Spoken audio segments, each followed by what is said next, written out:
morning, everyone. Thanks for joining us. Good morning, good afternoon, good evening, wherever you are in the world, because we are recording the call so that many folks will be joining in through the recording and hopefully throughout the morning as we progress. So we've got, today we've got two incredible guests with us. And we're so honored that you were able to take the time and join us this morning in our coffee chat. And welcome, Steve and Jayne Lowell. I appreciate you guys coming.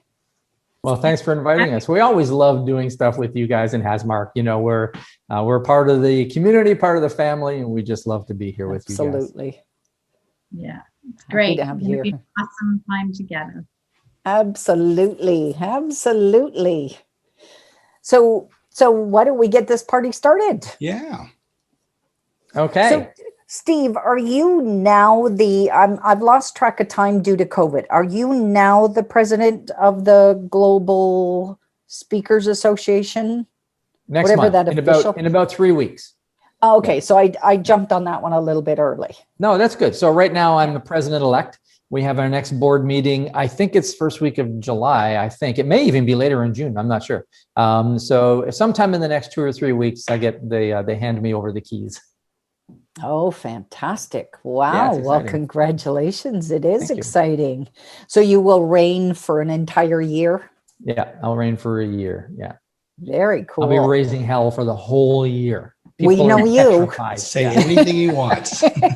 Everything I know about politics, I learned from a former president who everybody knows. And so I'm bringing all of those skills into the arena. Yeah.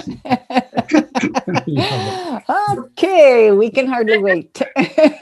Oh, that's good. I don't know if we should just hang up right now. It's all going to be great. No, I'm not bringing them here today. Okay. We got 3 weeks of salvation. Is that what you're telling us? Yeah, 3 weeks of salvation. But I am bringing today the CEO of our company. My wife, Jayne, is here, who is known around the world as the 7-figure mindset mentor. And she's with us so that she could say hello.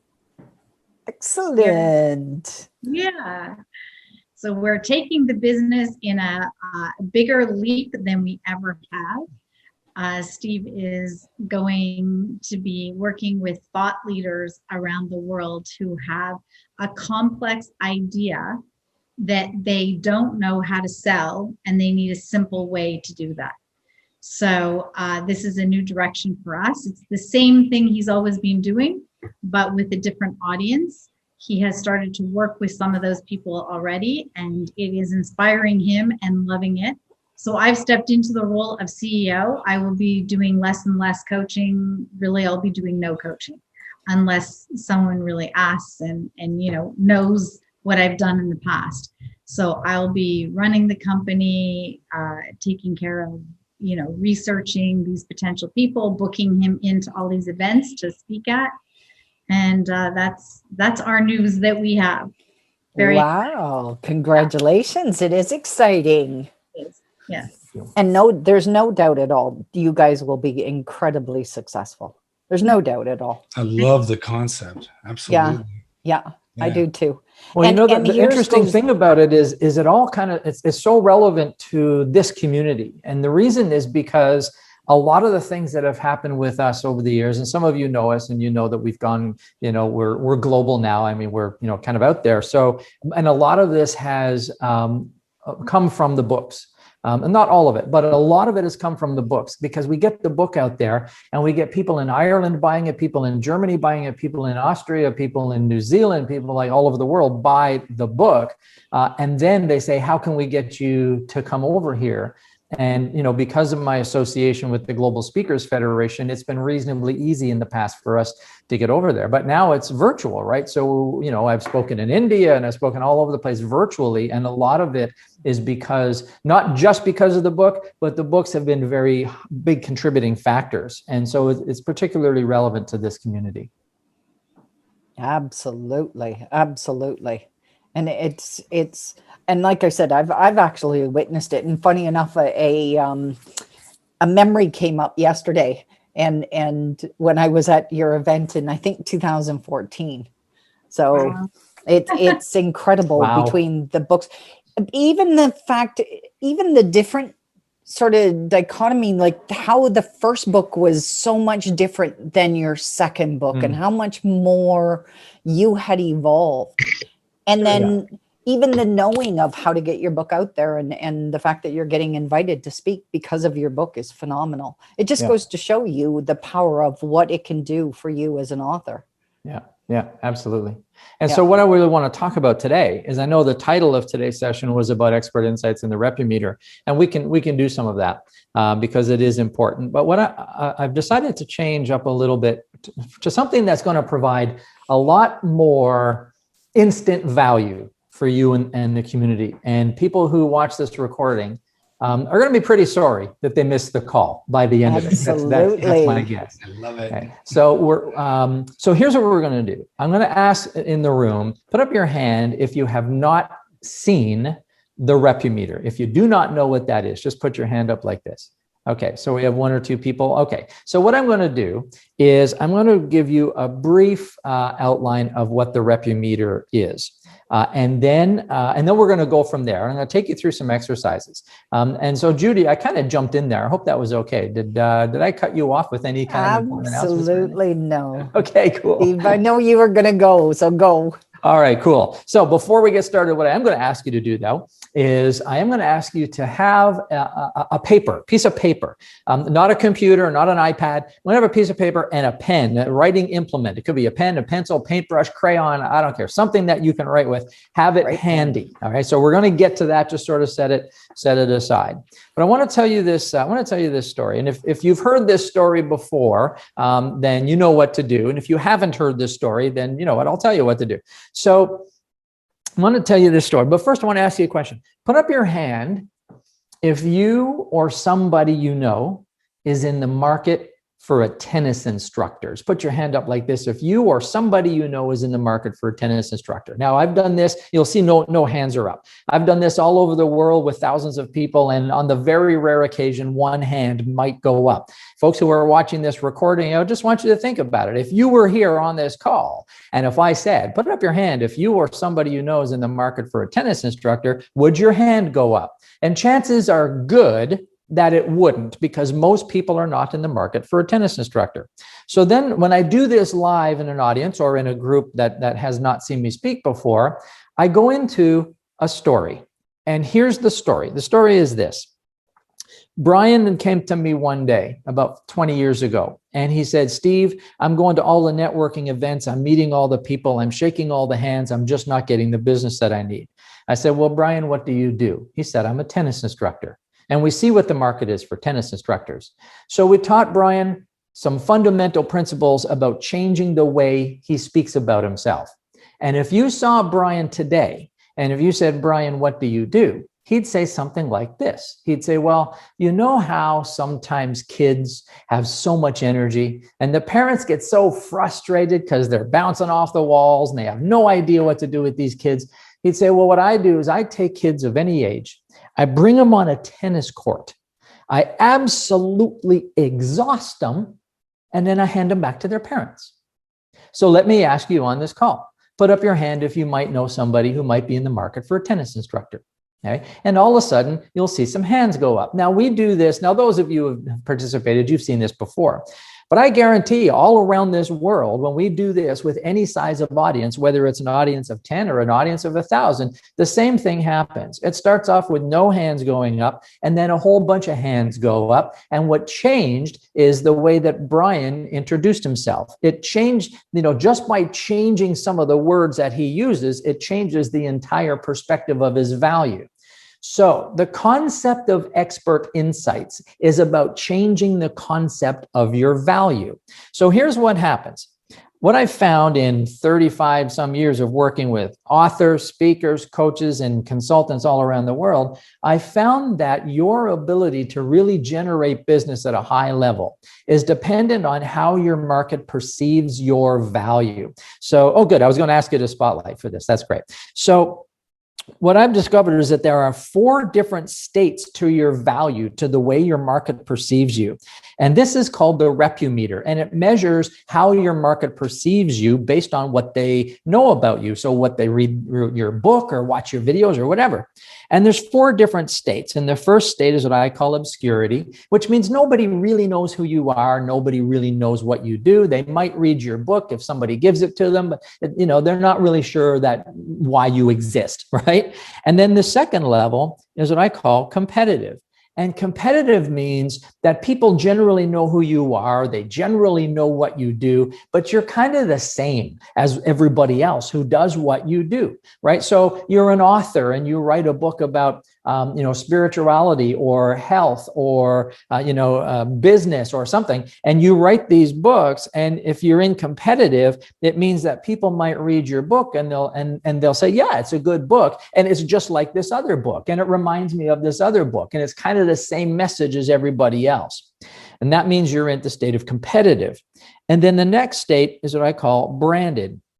Branded means there's something different about you. So the market sees you and they kind of go, okay, there's something a little bit different about that one. I'm not sure maybe what the difference is, but maybe I should investigate a little more. So they start checking you out a little bit more, and they'll go to your website, your LinkedIn profile, check your social media, maybe see if you've got another book, watch your videos, maybe come to a webinar, something like that. But where we all want to be as authors and experts in our world, where we need to be is over here at a category that I call the one, where you are the only logical choice. And this happens because your audience perceives you to be the authority in your field, not just like everybody else. So then the question is, how do you get from somewhere over on this side of branded, how do you get over here to the one? And that's the concept called Expert Insights. So Expert Insights is where you demonstrate a unique understanding of your prospects or your client's problem or of their world from a perspective they'd never considered before. And it can be as simple as starting with the way you speak about yourself and the stories that you tell. And so the reason I do all this with you is because 2 things have happened already today of which you are unaware. And I'm going to bring your awareness to it so that you can see the power of this concept of Expert Insights. Then we're going to bridge into how do you use stories to launch your Expert Insights. The study of Expert Insights itself is far too deep for this call. It takes many hours of deep thought. That's why my brand is Deep Thought Strategy, as you can see right here on the screen. But 2 things have happened already that I want to bring your awareness to. Number 1 is I caught your attention in less than 60 seconds with a story. And if you are whether you're live on the call and you've never heard it before, Brian, the tennis instructor, caught your attention. It had a very specific point. And when you're watching this video, Brian, the tennis instructor, is going to catch your attention because it has a very specific point. The guy named Brian says, I'm a tennis instructor. He doesn't get any business. Then he changes the way he speaks and all of a sudden he gets business. And so I did that story in less than 60 seconds. There was a lead into the story and there was a lead out from the story, but the story itself was 60 seconds. So that's one thing that was done today already. The next thing that was done to you already is that I brought your awareness to a problem you may not have known you had before. And that is, if I ask you, where are you on the Repumeter, most of you are going to select that you're somewhere over here. And you didn't know that before until you saw the Repumeter. Now you know where you need to be is over here at V1, and you have some idea that there's something you need to get yourself down there, right? And so 2 things have happened today. Number 1, I've used a very short story to grab your attention and set the frame for this conversation. And number 2 is I brought your awareness to something that you need to consider for your own business going forward. Now, I've done that in just a couple of minutes. This whole concept that I'm doing for you right now is part of what I call my Expert Insights, where I bring a perspective of your world that you might not have considered before. That's what you want to do with your audiences. And you want to do it when you speak. You want to do it in your books. You want to do it in your webinars, in your podcasts, in your social media posts. And so here's what I want you to start thinking about. I want you to think about your content. Think about your area of expertise. And I want you to ask yourself this question. Don't answer to me. Don't answer to anybody else. Just think about the answer to this question. And the answer may not make you happy, but I'm not here to make you happy. I'm here to make you better. So here's the question I want you to think about. Okay. Does your content look and sound like everybody else's?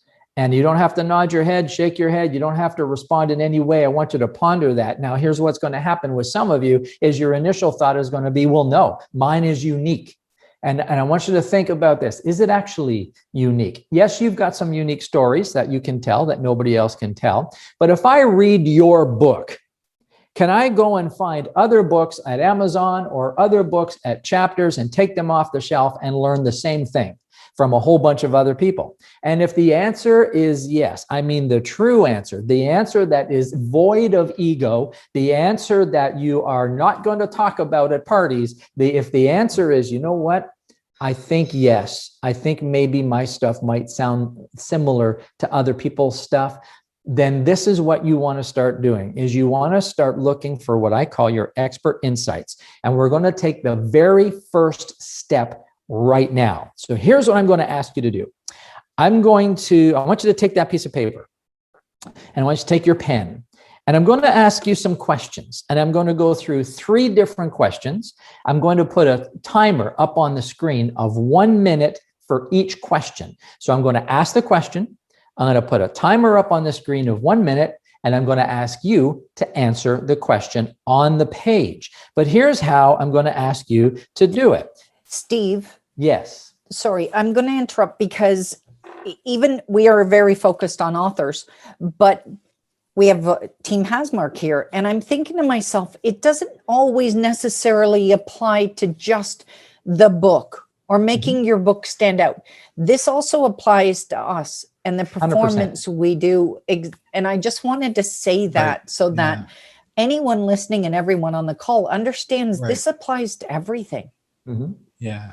Many of our authors are authorpreneurs. So they do have exactly what Judy's saying, the business behind it. So it's so much more than the book, but exactly what you said, Steve, in the beginning, that this applies to everybody. Absolutely. Just everybody who's going to watch this, who's interested. Yeah, I agree with you. And thank you for reconfirming that, because it is so important. I mean, yes, I'm targeting the conversation towards authors because of our community, but you're 100% right. Yeah. Most of your authors in Hasmark are not just authors. They're also, I love that word, authorpreneurs, which is great.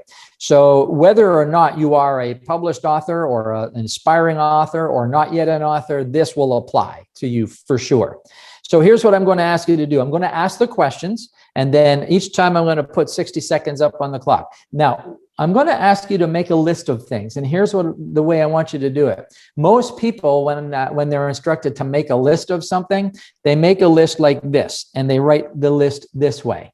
I'm going to ask you not to do that. I'm going to ask you to do it this way. I'm going to ask you to write all over the page in random order. And so that's how I want it answered. Okay. So here's the first question. And then I'm going to put up the timer. I want you to make a list of every position you have ever held, whether it's author, coach, speaker, trainer, teacher, any business professional type position you have ever held, and just write them down. Don't judge them. Don't qualify them. Just if they come to mind, I want you to put it down. I'm going to put 60 seconds on the clock, and you just start writing them down in random order. Go.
Okay, time's up.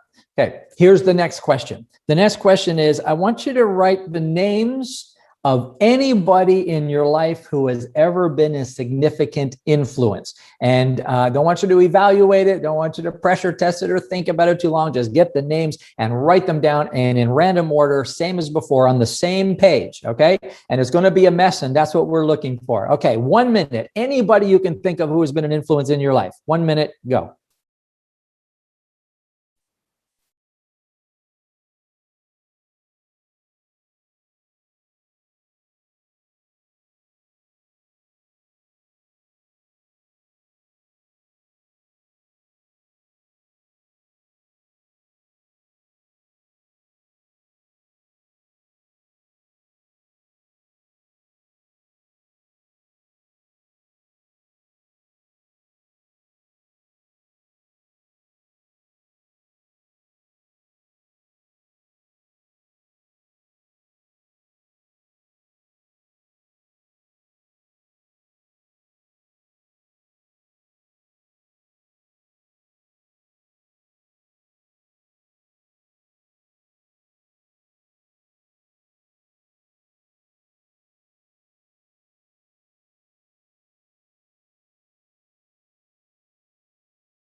All right, time's up. And we're going to do one more. And here's the next question. I want you to make a list on the same page, making a mess. I want you to make a list of every characteristic that you aspire to, every value you can think of. So whether it's integrity, whether it's wealth, whether it's freedom, whether it's love, spirituality, any characteristic that you aspire to or that you own, that you consider important for yourself, or any value that you can think of that is one of your highest values. I'm going to give you 60 seconds and go.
Okay, pages down. Now, just so I can check, I want to ask you to take your pages. Let's see who follows instructions and who doesn't. Take your pages, hold them up to your camera so I can see. All right, Sandra is awesome. Rosalind, I can't see yours, Rosalind, because the background's kind of cutting it off, but I believe you've got it. Okay, excellent, good. Good, I can see it, Rosalind, very good. All right, everybody's got a mess. Excellent, terrific. Okay, so now, I want to share with you a process by which you can take almost any of those words that you have on your page and craft from that a powerful, educational, inspirational, transformational story that you can tell anywhere under any circumstances and do it in less than 60 seconds. On that page, you have literally hundreds of stories. Now, the reason I want to do this exercise with you is because we have so many authors in the community, we are about telling stories. Now, one of the questions that was sent to me before this session was, what questions do I ask myself in order to find my expert insights? And I was thinking about that, and I was thinking, the one question I think that you start with is this: what stories can I bring to this world that serve the world? What stories can I bring to the world that serve the world? And as a speaker myself, and was training speakers all around the world, I found that so many speakers, coaches, trainers, authors, consultants, entrepreneurs of all different types struggle with, what stories do I have? I don't have any stories. I don't know how to tell stories. So we're going to fix that right now. So I'm going to take that sheet of paper, I'm going to set it aside for just a moment. And I want you to pay attention to this. I'm going to talk to you about the three components of any transformational story. We're going to break it down into 3 very basic elements. Then we're going to build it up just a little bit. And by the time we're finished, you should have a story that you can tell anywhere, anytime, that is relevant to your business, that is transformational, that is inspirational. And we're actually going to do we have time? Yeah, we do. We're going to do at least 1, maybe 2 hot seats here today, and we're going to find those stories for you. But here's how it works. There are basically 3 elements to any story of any significance. Now, some speaker trainers or story trainers, they'll tell you that there are 6 points to a story. And they're not wrong. There are 100 points to a story, but we're going to narrow it down to its basic 3. And this is what they are. The first is what I call conflict. You see, in just about any story of any significance, there is a character. And in this case, for today, the character is going to be you. And at some point, you faced some sort of a conflict, some sort of a challenge, some sort of a mountain that had to be climbed, a barrier that had to be crashed through. And right now, you're already thinking of some of those stories. And whatever stories are coming to mind right now, I want you to set them aside, because those are not the stories we're going to work with today. We're going to craft a brand new one, a brand new story that has never been spoken before. All right. So the first part of a story is usually what we call a conflict, where there is a problem that needs to be overcome. The second part of the story is what I call a decision, which means once there's a conflict of some sort, a journey starts, and at some point you made a decision that set the trajectory for the rest of this story. You have come to a crossroad, or you made a decision either because you chose to or you were forced to, but a decision was made somewhere. And then once the decision was made, the journey continues and a whole bunch of things happen. But by the end of the story, you arrive at what I call a discovery. You've learned something from the story. These 3 components, let me just get these sort of a little bit more in focus for you here, though. These 3 components comprise the primary elements in almost any story. And we're going to craft this for you. So the Brian the tennis instructor story was this, okay? Brian the tennis instructor was the character. What was his conflict? Steve, I've been going to the networking group, shaking all the hands, getting all the business cards. I'm not getting any business. That's his conflict, okay? So the decision, he decided that he was going to change his message.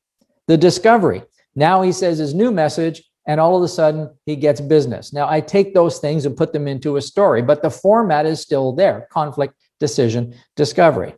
So once we craft your conflict, decision, discovery, which we're going to do today, right here on this call, the next step now is to include what I call your business relevance. What is the relevance of this story to your expertise, to your business? And I'll show you what that is. And then the final piece is your advice to your readers, your listeners, or your podcast people, or whoever you're telling the story to.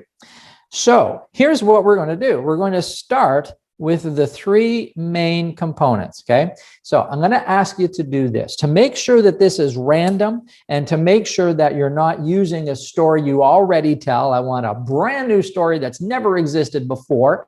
Here's what I'm going to ask you to do. I ask you to take that piece of paper that you've got in front of you, put it on the desk, okay, or the table or wherever you are. I want you to take either your right or your left hand, I don't care which one, go like this and put your hand down on the middle of the page.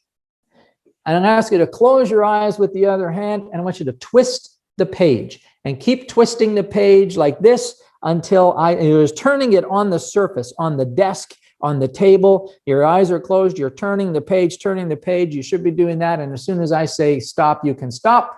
And now you've stopped turning the page, and don't even look at the page. If you do, I don't really care. But now what I want you to do, and very quickly, is take your writing implement, your pencil, your paintbrush, or whatever it is you've got there, and just close your eyes and drop it down on the paper, just like that. And just hold it there and don't move. Okay, you've got it down on the paper. So now you've got your writing paper there. Mine is an iPad, yours is a paper. It's been twisted around and you've gone like this and you drop the pen somewhere on the page. So now I'm going to ask you to look down and pick the word that either your writing implement is on or the word that it's closest to. Now I'm going to go back and look at the gallery. And once you have a word, any word, I want you to put up your hand so that I can see if you have a word. Okay. And if you're thinking about it, then you're thinking about it too much. So do you have a word? Okay. Sandra has a word. Rosalind has a word. Janet has a word. Aisha, you have a word. Your hand went up. Okay, good. Talita has a word. Everybody's got a word. Okay, so let me just check in real quick and just see, I want to do is see what some of the words are. I don't want the story or the explanation or the backstory. I just want to know what the words are. Sandra, what's your word? You're on mute.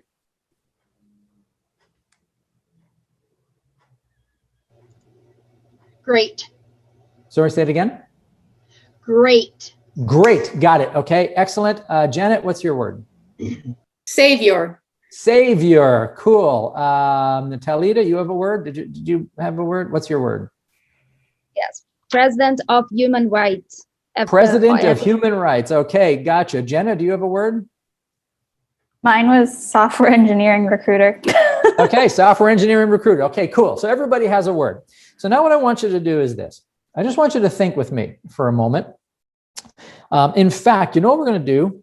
I'm going to take a volunteer and I'm going to walk you through this as an example for everybody. Now, when I do the volunteer piece like this, I usually start with the volunteer method. And then if that doesn't work, we go to the voluntold method. And so what we'll do is we'll get a volunteer or a voluntold, and then we'll ask whoever's running the gears behind here to spotlight both of us on the screens. I know you can do that now with Zoom. So who will be our volunteer to start with? And okay, Janet, excellent. Let's give Janet some appreciation for stepping up. Excellent. Okay, so whoever's spinning the gears behind here, if you could spotlight both of us, which you have, excellent. All right, Janet, thank you for playing with us. So now I'm going to work through this with Janet, and I want all of you to go through the same process as I'm doing with Janet, okay, with your own word. So Janet, what's your word? Savior. Savior. Okay, so I'm going to ask you some questions. All right, I want you to think about this for a minute. And what I'm after is this: when you say or hear the word Savior, does it conjure up any moment in time in your life where you had any sort of a conflict, any sort of a challenge, a problem, something that came up? Does the word Savior bring you to anywhere in your life that is a challenge? Yes. Yes. Okay. Now we've got one. So I'm going to ask you some questions about that. Okay. Here's the question. When did it happen? 12 years ago. Okay. I'm not going to write this down. Try and do it from memory. Okay. So 12 years ago. Got it. Next question is, where did it happen? In my body. In your body? Okay. Fair enough. Okay. We're getting there. Where physically were you in the world? In North Carolina. Where in North Carolina? Take me to like the room. The hospital room at CMC Charlotte. Okay, 12 years ago, you're in the hospital room in Charlotte, North Carolina. And what is happening at that moment? I have just gotten the call that I got a kidney transplant donor. Okay, so are you lying in a hospital bed? Yes. Okay, so 12 years ago, I'm lying in a hospital bed in Charlotte, North Carolina. And now, who called you? A nurse at the hospital. A nurse? And did the nurse call you on the phone? Did they walk in and talk to you? Called you on the phone in the hospital bed. So it's 12 years ago and you're at a hospital bed in North Carolina talking on the phone to a nurse. Yes? And the nurse says what? We have a match. We have a match for you. Yeah. Got it. Okay. So now tell me if I'm right so far. Okay. It's 12 years ago and I'm lying in a hospital bed in North Carolina talking to a nurse on the phone. And she says, Janet, we have a match. Yes? Yep. Beautiful. Why is that a conflict? Because it wasn't a family member. I was not able to get a family member to be a compatible donor. So I had to wait for a random person. Okay. So is there any conflict around not having a family member as opposed to a stranger? The chances of success are better with a family member than with a stranger. Okay. So, but here's what I'm after is, I think this is a good story here, by the way. So tell me now, I want you all to understand this concept. Okay. There's a concept that I call truth versus accuracy. And we're going to invoke truth, Janet, but we're not going to invoke accuracy. So what that means is when I ask the questions, I want you to say yes or no in terms of, is it accurate enough to be true, even though it might not be 100% accurate? Okay. So what I'm working here is I'm trying to find out what is the conflict around this situation. Okay. It's 12 years ago and I'm lying in the hospital bed in North Carolina on the phone with my nurse and she says, Janet, we have a match. And I start thinking, what's the conflict? Am I going to survive the surgery? Got it. Okay. Am I actually going to survive this surgery? So here is the first part of your story in a single sentence. And this is an important part of this process, folks. We want to get this down to one sentence at a time. That's how we get it in 60 seconds, right? In 1 minute. So here's your story so far. It's 12 years ago and I'm lying in a hospital bed in Charlotte, North Carolina, speaking to my nurse. And she says, Janet, we have a match. And all of a sudden I start feeling, I wonder if I'm even going to be able to survive this surgery. True? Yep.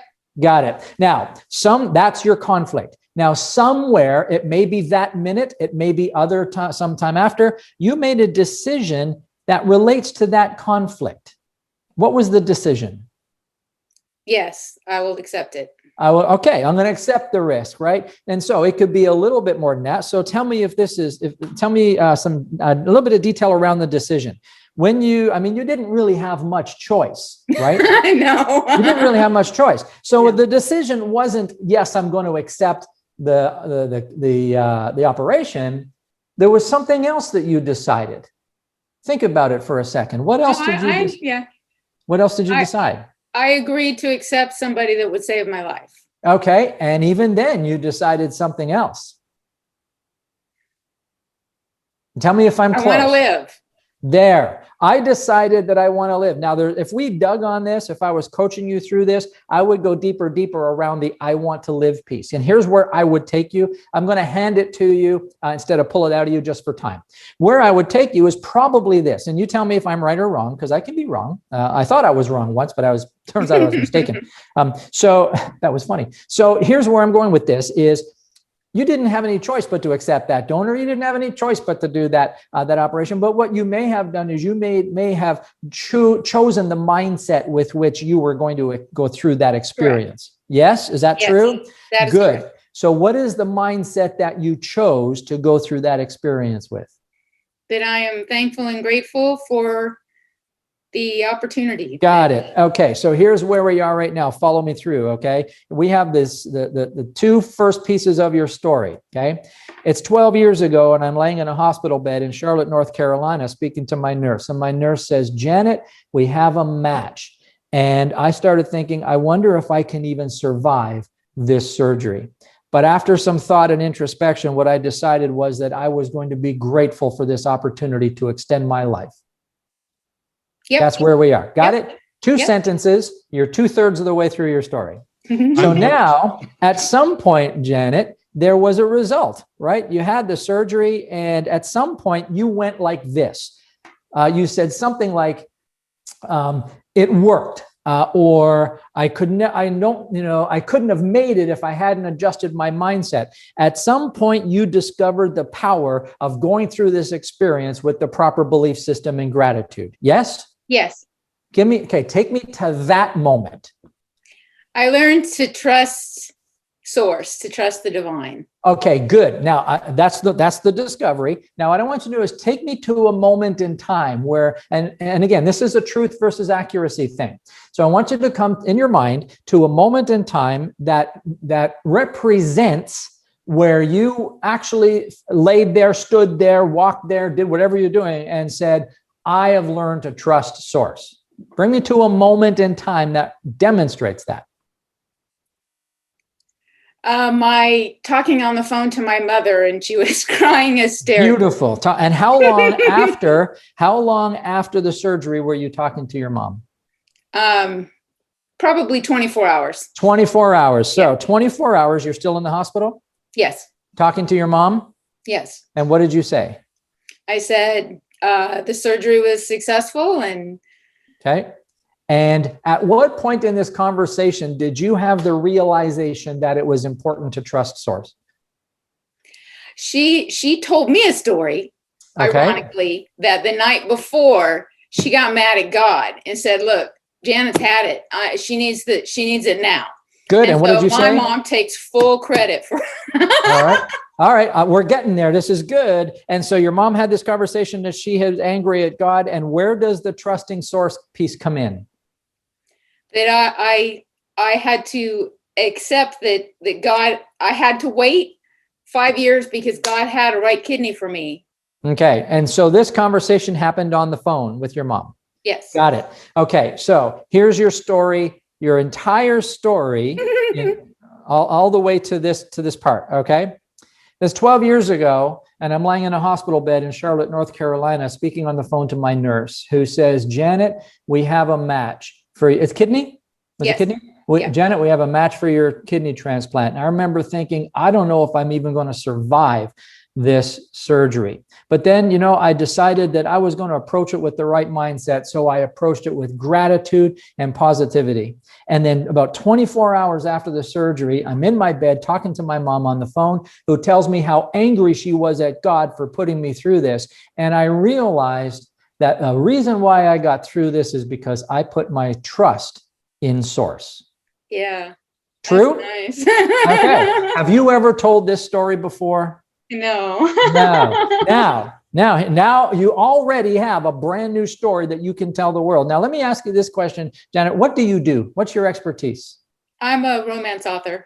You're a romance author. Okay, Yes. got it. So, and do you have a business around the romance author, or you're a fictional author? Yes, correct. And that's what you do? Correct. Beautiful. Okay. So how does trusting in source, which is your lesson, your discovery, what kind of a business relevance does that have for you as a romance author? That I will attract the right subscribers, that I will attract the right tribe to me based on what I give out. Got it. Oh, beautiful. Okay. So what you've learned is that in trusting source, you have a comfort knowing that you will attract the right audience, attract the right readers, and that gives you freedom to be creative in your writing. Yep. Right? Good. That's your business relevance. Now, let's say you're speaking in front of an audience and they want some advice. Based on this story, what's the advice that you would provide your audience? But sometimes you have to get your ego out of the way and allow other people to help you. You have to trust in a higher power. I love this. Now, let's say, for example, that you were on this call and you were the speaker, or let's say that there was an opportunity that arose for you to have, 60 seconds to give a speech or something. Okay. Here's what it would sound like. Okay. And actually, I'm going to try something here. No, I can't put the timer up with me yet. I should have thought of that before. Okay, so here's what it is. Okay, watch as we go. Somebody time this. Okay, somebody on the call will time this as soon as I start speaking. Here is Janet's story. It's 12 years ago, and I'm laying in a hospital bed in Charlotte, North Carolina, on the phone with my nurse. And my nurse says, Janet, we have a match for your kidney. And I'm thinking, I don't even know if I can survive this surgery. But I decided that I was going to approach this from a position of gratitude. And so about 24 hours after the surgery, I'm still lying in my hospital bed talking to my mom, and she's telling me how angry she was at God. And I realized that what carried me through this experience was my trust in source. And what I've learned is that in trusting source, I can trust that I get the right readers and that I get the right subscribers, and it's allowed me to open up my creativity. So my advice for you is to set your ego aside, trust source, and follow your passion. Awesome. Okay, so I want to look at the gallery now here, and I want to see who timed it. How Dave timed it. How much was it? How long was it? Dave? Sorry, I was on mute again. 47 seconds. Wow. 48 seconds, almost 48 seconds. So Wow. now you see, in less than a minute, Yeah. Janet, do you Never see mind now anymore. how you have Oh, a yeah. story? Now, that story is inspirational. That story is transformational. That story is motivational. That story is educational. And you did that story right here in less than 15 minutes of training with me. This is how it starts. This is how it starts. And so I want you to follow this exercise. Now, one of the things that you can do, you can all do this, and everybody watching this video can do this. There is a course on this that I actually give away. And there's a whole a template, a PDF template that walks you through this whole thing. It's my gift to you. There's a video that walks you through the entire thing. It's my gift to you. And all you need to do to get it is to join our Facebook group. And so, Jane, I'm not sure if you're still with us, but maybe in the chat window, you could type in there the Facebook group or put the link in. But the Facebook group is this. It's a long name. It's coaches/consultants emerge as the unmistakable authority and make more sales. And in there, you'll be able to get it. In fact, if you go to my Facebook page, my personal Facebook, we put up a post there today about this, and you can just put, you'll see it. And it says something about, we made $85,000 in half a day using a story that I created using this 1 minute story template, which is exactly what happened. So let me tell you how powerful this is, okay? I use the Brian, the tennis instructor, all the time. I created that. It's a real story. It actually happened, but I broke it down into 3 components using this, thanks, Jane, using this formula. I've told it all over the world, but one of the earliest times I told it, there was somebody in the audience who, listened to my presentation. This person came up to me and said, that story, you had me at Brian, the tennis instructor, and that person eventually, she lives in New Zealand, eventually that person brought Jane and I to New Zealand, filled a room full of her prospects for us. We did a full day seminar, and at lunch, we had sold into a training program, and we did $85,240 some by lunch. And it all happened because of the story. The story is what grabs your audience's attention. And now you have a whole page filled with ideas where you can use the conflict decision discovery formula and create stories one right after the other, after the other, after the other. Take these stories, round them off. You can make them bigger if you want to, but isn't it nice to know that you can do this in 60 seconds or less if you had to? It's an immensely powerful tool. So I want to answer another question before we move on, before I forget. One of the questions that was sent to me was, and let me just see if I'm back on. Yeah. Okay. First of all, let's give Janet some appreciation for stepping up. We can put Janet back into the gallery. Thank you, Janet. Very well done. You were so easy to work with. Nice. So let's unspotlight Janet and put her back into the gallery. And one of the questions that came up was somebody said, when did you first speak and were you nervous? So I want to answer that question because, I've been on live stage one way or the other since the age of 6. So I don't remember the first time I spoke, but I do remember my first professional speaking gig, the first time that I was actually paid to get up and speak. And so what happened was I'm in my early 20s and I get into this. It was a Kiwanis club, which is a service club. And they paid me by giving me dinner, and they gave me a little, $20 or something. So I consider it my first paid speaking gig, right? So I arrive at this place, and it's a service club. And when I get there, I look around the room, and I notice that everybody, I notice 2 things. Number one, I notice that it's all men. There's no women anywhere in the room, which is fine. There's just a lot of men. There's about 100 of them there. Then I noticed that they were all really experienced. They were really quite elderly. And so I'm kind of shocked by their age. And I couldn't find a young one anywhere in the crew. So I asked the guy who hired me, who was right there with me, the host, I said, what is the average age of this group? 86. 86 was the average age, which would have been fine if it weren't for my topic. Goal setting. That was my topic. So I'm at the head table up at the stage because part of the head table there and eating dinner. And I'm trying to think to myself, how am I going to change this? I got to change this up somehow. And before I knew it, they were introducing me. So I get up there and I'm, early 20s. I still got the squeak in my voice and all of that. So I think, well, I don't know what else to do. So I'm just going to have to go with whatever I had planned. So I asked the audience, I said, put up your hand if you have clearly defined goals for your life. And this guy in the front table, who is about 112, comes out with this big booming voice and he says, my goal is to not die before the end of this presentation. And that was the first, my entry into the professional speaking world. But here's the interesting thing. I had forgotten the next part until about 6 months ago, maybe 6 months, no, more now, about a year ago. I was going through some old photographs that I had in a box, and this is me at that event. That's me right there. See, I wasn't always the pillar of stoic manliness you see before you now. I came from that, okay? And that's me on that day giving that presentation. So I love the question because do I get nervous?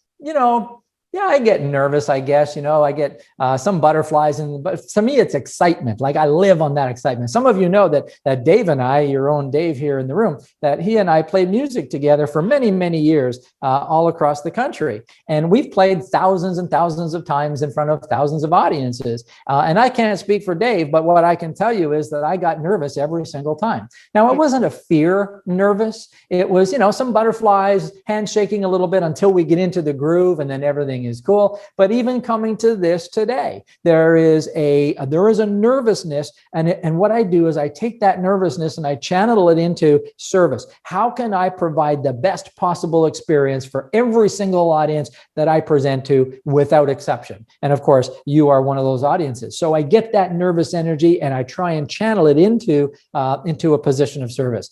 So a lot of us as authors are going to have to speak in public. We're going to, and we're going to want to speak in public. So when you get those nerves, you get that, the mouth gets dry and you get the butterflies and all those things. Well, the first thing you should do is this.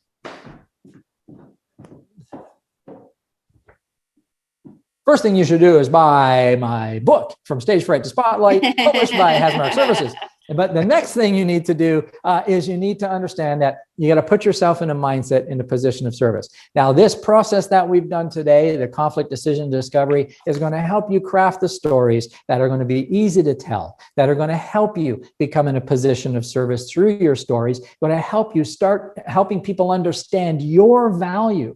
Listen, this exercise could literally change your business and change your life. Now, folks, I have another meeting I actually have to be at in less than 7 minutes. So I'm going to wrap it up there. I hope you got some value out of this. And I'm really excited always to have the opportunity to speak to our Hasmark family. And thank you to Judy and the entire Hasmark team for everything that you do, everything you do for us as authors and for us as friends. And thank you so much, because it's amazing as usual, as always. Very, very good. Steve, I have known you for, I don't want to count years, but a long time, quite a long time. And I've seen you speak, and you're probably the reason that you're 3 weeks away from becoming the president is because I could listen to you over and over. I've heard your stories. Every time I hear it, I get just as excited as the first time I heard it. Oh, that's nice. Thank you. Yeah. Like I can as I said, I can understand why you're the president, and your formula is incredible. That's the other part of it I could do. Just sit there all day and watch you transform people as you did to me. So I remember that trend. I remember the first time I met you, Judy. I know we've talked about this so many times, but I don't know if the rest of you know. Very first time I met Judy, she said, "There is no way I would ever speak in public." And in less than a year, I had her rocking and rolling on the stage. Oh, yeah. Exactly. And it's funny, though, once you decide that that's what you're going to do, I found that the nerves went away. Yeah. And good.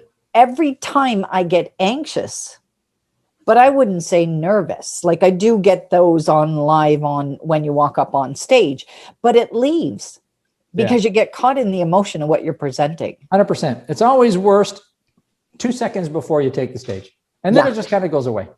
Yeah. So folks, I do have to knock off. I've got some Yes. prep to do before Thank you my so client call. much. And also Thank want you, to guys. acknowledge Jayne, because folks, Yes. I always acknowledge Jayne because we are where we are because of Jayne. I do the speaking and the training and the coaching, but Jayne is the relationship builder. She is the business guru. She's the money guru. She's the mindset guru. We are where we are. Incredible. And we live how we live because of Jayne. And I want you to know that.